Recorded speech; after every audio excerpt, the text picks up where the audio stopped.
Instructions were given to us back in 2009 to establish a case for a national supercomputer center. So these four organizations came together to secure funding from the government and make Aspire 1 happen. I was really very excited because this is the first petascale supercomputer that Singapore now has. Nobody can know that what is the potential of it, and nobody believe it can perform. It allowed me to be bolder in my visions of what I could do here in Singapore. Using Aspire 1, we're able to develop new paradigms in science that we wouldn't have been able to do before. We had the aspiration of democratizing high-performance computing in Singapore to help our researchers outcompete others by outcomputing. By hanging out with the best in the crowd, we make ourselves better.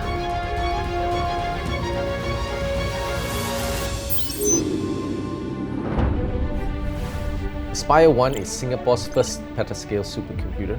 When it was launched, we were in fact Southeast Asia's fastest supercomputer. It's able to perform 1 quadrillion calculations a second.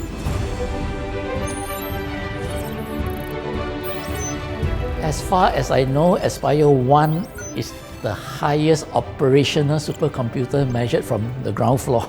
It was the first purpose-built supercomputer designed for warm water cooling in a tropical environment. We are able to extract the heat from the computer chips directly using direct-to-chip liquid cooling. And that gets pumped upstairs 1 floor above us at level 17 to level 18S.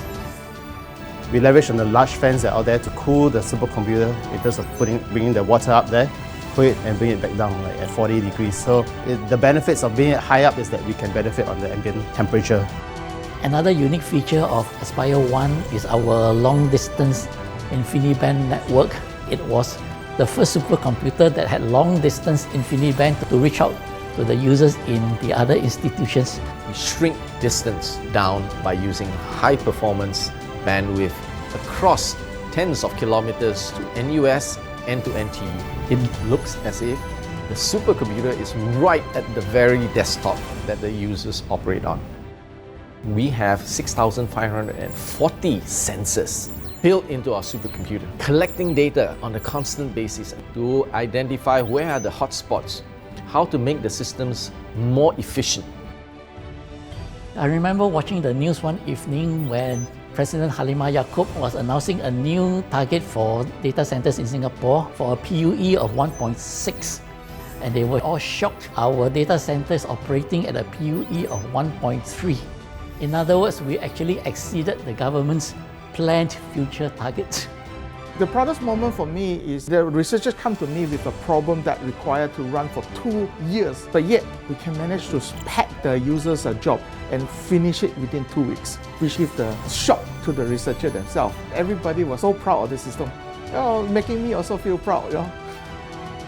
We have the infinite scope of materials that we want to study. The high throughput calculations, the informatics work, the AI work wasn't available to do. So without Aspire 1, we never even dream of doing this.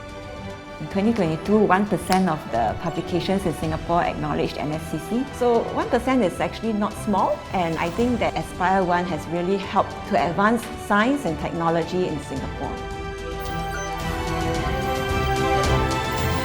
Since its commissioning, Aspire 1 has served more than 10,000 researchers in more than 2,000 different projects in all scientific disciplines and dished out more than 3.3 billion CPU hours of compute power to our researchers.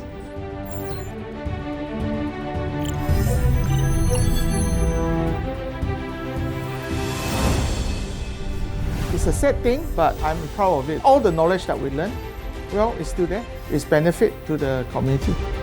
We are very happy that the machine has served its intended purpose. At the end of the day, it's a means to an end.